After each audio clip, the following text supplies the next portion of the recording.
ನಮಸ್ಕಾರ ಆಹಾರ ಪ್ರಿಯರೇ, ನಾನು ನಿಮ್ಮ ಉಮಾ. ಆನ್ಲೈನ್ ಅಡುಗೆಗೆ ಸ್ವಾಗತ.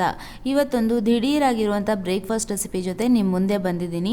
ಇವತ್ತು ತೋರಿಸ್ಕೊಡ್ತಾ ಇರುವಂಥದ್ದು ದಿಢೀರಾಗಿ ಯಾವ ಥರ ನಾವು ರಾಗಿ ದೋಸೆನ ಕೇವಲ 10 ನಿಮಿಷದಲ್ಲಿ ಮಾಡ್ಕೊಳ್ಬೋದು ಅಂತ ಹೇಳಿ ತೋರಿಸ್ಕೊಡ್ತಾ ಇದ್ದೀನಿ. ತುಂಬ ಸಿಂಪಲ್ ಆಗಿರುವಂಥದ್ದು, ಅಷ್ಟೇ ರುಚಿಯಾಗಿರುವಂಥದ್ದು, ಹಾಗೆ ನಮ್ಮ ಆರೋಗ್ಯಕ್ಕೆ ಕೂಡ ಒಳ್ಳೆಯದು. ಸೊ ಇದನ್ನು ಶುರು ಮಾಡೋಕ್ಕಿಂತ ಮುಂಚೆ ನಮ್ಮ ಚಾನಲ್ನ ಹೊಸದಾಗಿ ನೋಡ್ತಾ ಇದ್ದರೆ ದಯವಿಟ್ಟು ಸಬ್ಸ್ಕ್ರೈಬ್ ಮಾಡೋ ಮೂಲಕ ನನ್ನನ್ನು ಪ್ರೋತ್ಸಾಹಿಸಿ. ಹಾಗೆ ಪಕ್ಕದಲ್ಲೇ ಕಾಣುವಂಥ ಬೆಲೈಕನ್ನ ಕ್ಲಿಕ್ ಮಾಡಿದ್ರೆ ನನ್ನ ಮುಂದಿನ ವಿಡಿಯೋ ನೋಟಿಫಿಕೇಶನ್ ನಿಮಗೆ ಬರುತ್ತೆ. ಯಾರಿಗೆಲ್ಲ ರಾಗಿ ದೋಸೆ ಇಷ್ಟ ನೋಡಿ ಅವರು ಈಗಲೇ ಲೈಕ್ ಮಾಡಿ, ಹಾಗೆ ನಿಮ್ಮ ಫ್ರೆಂಡ್ಸ್ ರಿಲೇಟಿವ್ಸ್ಗೆ ಈ ಒಂದು ವಿಡಿಯೋನ ಶೇರ್ ಮಾಡಿ. ಇದನ್ನ ಪ್ರಯತ್ನಪಟ್ಟು ಯಾವ ಥರ ಬಂತು ಅನ್ನೋದನ್ನು ಕಮೆಂಟ್ಸಲ್ಲಿ ತಪ್ಪದೇ ತಿಳಿಸಿ. ಸೊ ಹಾಗಿದ್ರೆ ಬನ್ನಿ ರೆಸಿಪಿನ ಶುರು ಮಾಡೋಣ. ಮೊದಲಿಗೆ ಒಂದು ಪಾತ್ರೆ ತೊಗೊಂಡಿದ್ದೀನಿ. ಅದಕ್ಕೆ 1 ಕಪ್ಪಷ್ಟು ರಾಗಿ ಹಿಟ್ಟನ್ನು ಹಾಕೊಳ್ತಾ ಇದ್ದೀನಿ. ಇಲ್ಲಿ ಅಳತೆ ಮುಖ್ಯ ಆಗುತ್ತೆ. ಮನೇಲಿ ಬೀಸಿರುವಂಥ ರಾಗಿ ಹಿಟ್ಟನ್ನಾದರೂ ಬಳಸ್ಕೊಳ್ಬೋದು, ಅಥವಾ ಅಂಗಡಿಯಿಂದ ತಂದಿರುವಂಥ ರಾಗಿ ಹಿಟ್ಟನ್ನಾದರೂ ಉಪಯೋಗಿಸ್ಕೊಳ್ಬೋದು. ಆಮೇಲೆ ಅದೇ ಕಪ್ಪಿನ ಅಳತೆಯಲ್ಲಿ ಅರ್ಧದಷ್ಟು ಬಾಂಬೆ ರವಾನ ಹಾಕ್ಕೊಳ್ತಾ ಇದ್ದೀನಿ. ಆಮೇಲೆ ಅದೇ ಕಪ್ಪಿನ ಅಳತೆಯಲ್ಲಿ ಅರ್ಧದಷ್ಟು ಅಕ್ಕಿ ಹಿಟ್ಟನ್ನು ಕೂಡ ಸೇರಿಸ್ಕೊಳ್ತಾ ಇದ್ದೀನಿ. ಆಮೇಲೆ ಒಂದು ಅರ್ಧ ಚಮಚದಷ್ಟು ಉಪ್ಪನ್ನು ಹಾಕ್ಕೊಳ್ತಾ ಇದ್ದೀನಿ. ನೋಡಿಬಿಟ್ಟು ಉಪ್ಪನ್ನು ಹಾಕ್ಕೊಳ್ಳಿ.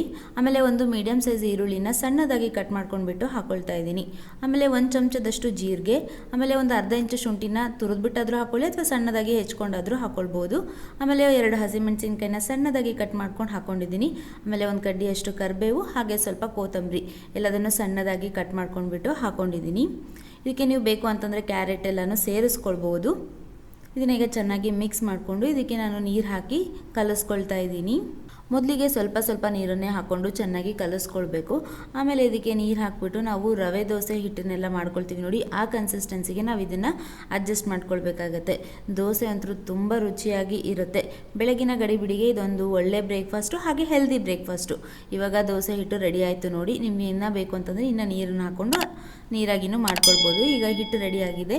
ಇದನ್ನು ನೆನೆಸೋವಂಥ ಅವಶ್ಯಕತೆ ಏನೂ ಇಲ್ಲ, ಡೈರೆಕ್ಟಾಗಿ ಹಿಟ್ಟು ಕಲಿಸ್ಬಿಟ್ಟು ದೋಸೆನ ಮಾಡ್ಕೊಳ್ಬೋದು. ಈಗಾಗಲೇ ನಾನು ದೋಸೆ ಹಂಚನ್ನು ಕೂಡ ಕಾಯೋದಕ್ಕೆ ಇಟ್ಕೊಂಡಿದ್ದೀನಿ. 1 ಚಮಚ ಎಣ್ಣೆ ಹಾಕ್ಕೊಂಡು ಈ ಥರ ಟಿಶ್ಯೂ ಪೇಪರಿಂದ ಒರೆಸ್ಕೊಳ್ಳೋದ್ರಿಂದ ದೋಸೆ ಚೆನ್ನಾಗಿ ಏಳುತ್ತೆ. ಇದನ್ನು ನಾವು ನೀರು ದೋಸೆ ಎಲ್ಲ ಹಾಕ್ತೀವಿ ನೋಡಿ, ಆ ಥರನೇ ಹಾಕ್ಕೊಳ್ಬೇಕು. ಹಂಚು ಚೆನ್ನಾಗಿ ಕಾದಿರಬೇಕು. ಕಾದಿರುವಂಥ ಹಂಚಿನ ಮೇಲೆ ನಾವು ದೋಸೆನ ಹಾಕ್ಕೊಳ್ಬೇಕು. ಆಮೇಲೆ 1 ಚಮಚದಷ್ಟು ಎಣ್ಣೆನ ಹಾಕ್ಕೊಳ್ತಾ ಇದ್ದೀನಿ. ದೋಸೆನ ಮುಚ್ಚಿಬಿಟ್ಟು ಬೇಯಿಸ್ಕೊಳ್ಳಿ, ಇಲ್ಲ ಅಂತಂದರೆ ಮೇಲೆ ಎಲ್ಲ ಬೆಳ್ಳಗೆ ಕಾಣಿಸುತ್ತೆ, ಚೆನ್ನಾಗಿ ಅನಿಸೋದಿಲ್ಲ. ಸೊ ಅದಕ್ಕೆ ಇದನ್ನು ಒಂದು ಲಿಡ್ನ ಮುಚ್ಚಿಬಿಟ್ಟು ಬೇಯಿಸ್ಕೊಳ್ಬೇಕಾಗತ್ತೆ. 1-2 ನಿಮಿಷ ನಾವು ಮುಚ್ಚಿಟ್ಬಿಟ್ರೆ ಚೆನ್ನಾಗಿ ಕ್ರಿಸ್ಪಿಯಾಗಿ ಒಂದು ಬದಿ ಬೆಂದಿರುತ್ತೆ ನೋಡಿ. ನಾವು ಈ ಥರ ಈಸಿಯಾಗಿ ತಗೊಳ್ಬೋದು. ಈಗ ತಗೊಳ್ಬಿಟ್ಟು ಇನ್ನೊಂದು ಕಡೆನೂ 1 ನಿಮಿಷ ಬೇಯಿಸ್ಕೊಂಡ್ಬಿಟ್ರೆ ಸಾಕಾಗುತ್ತೆ ನೋಡಿ. ಇವಾಗ 2 ಕಡೆನೂ ಬೆಂದಿದೆ, ಚೆನ್ನಾಗಿ ಕ್ರಿಸ್ಪಿಯಾಗಿ ಆಗಿದೆ.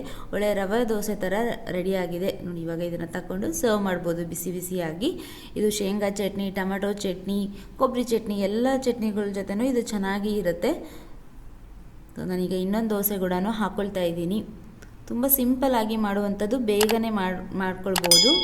ಆಹಾರ ಪ್ರಿಯರೇ, ಇವತ್ತಿನ ದಿಢೀರಾಗಿ ಮಾಡುವಂಥ ಹಾಗೆ ಆರೋಗ್ಯಕರವಾಗಿರುವಂಥ ಈ ರಾಗಿ ದೋಸೆ ರೆಸಿಪಿ ನಿಮ್ಮೆಲ್ಲರಿಗೂ ಇಷ್ಟ ಆಯಿತು ಅಂತ ಹೇಳಿ ಭಾವಿಸ್ತೀನಿ. ಇಷ್ಟ ಆಗಿದ್ದರೆ ಒಂದು ಲೈಕ್ನ ಒತ್ತಿ, ಹಾಗೆ ನಮ್ಮ ಚಾನಲ್ನ ಹೊಸದಾಗಿ ನೋಡ್ತಾ ಇದ್ದರೆ ದಯವಿಟ್ಟು ಸಬ್ಸ್ಕ್ರೈಬ್ ಮಾಡುವ ಮೂಲಕ ನನ್ನನ್ನು ಪ್ರೋತ್ಸಾಹಿಸಿ. ಹಾಗೆ ಪಕ್ಕದಲ್ಲೇ ಕಾಣುವಂಥ ಬೆಲೈಕನ್ನ ಕ್ಲಿಕ್ ಮಾಡಿದ್ರೆ ನನ್ನ ಮುಂದಿನ ವಿಡಿಯೋ ನೋಟಿಫಿಕೇಷನ್ ನಿಮಗೆ ಬರುತ್ತೆ. ಮತ್ತು ಇನ್ನೊಂದು ರುಚಿಕರವಾದ ಅಡುಗೆ ಜೊತೆ ನಿಮಗೆ ಸಿಗ್ತೀನಿ. ಅಲ್ಲಿವರೆಗೂ ಧನ್ಯವಾದಗಳು.